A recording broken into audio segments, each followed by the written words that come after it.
Hi, Tita Maya here. So, background story lang about myself. After I retired from the government noong 2017, akala ko honestly sa sales ako mapupunta because of my real estate broker license. Akala ko yun na talaga yung next path ko. But God has other plans for me. So, mag-50 ako noon, akala ko masyado na ako matanda para matuto ng freelancing. I was working with a client, one client full-time.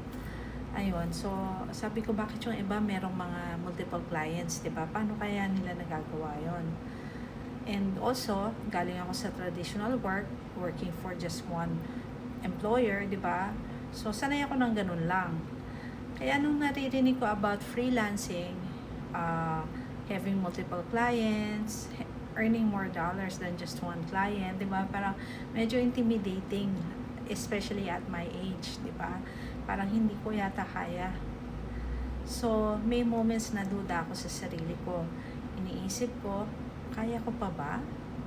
Di ba? Edad kong to, 50 na ako. Kaya ko pa ba? Makakasabay pa ba ako?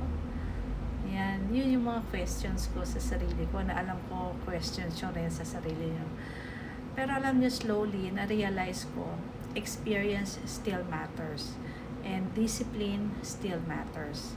At hindi hadlang ang edad kung willing ka pa rin matuto. Basta gusto mong matutunan. So, unti-unti, natuto ako. Unti-unti, nagkaroon ng 2, 3, 4, 5 na clients.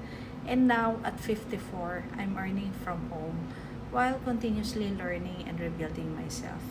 Life is a continuous learning experience po.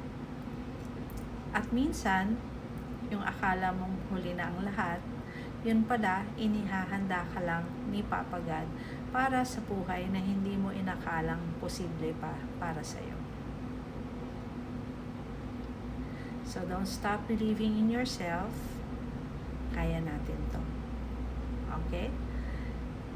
So, take care everyone, and I'll see you in the following days. God bless.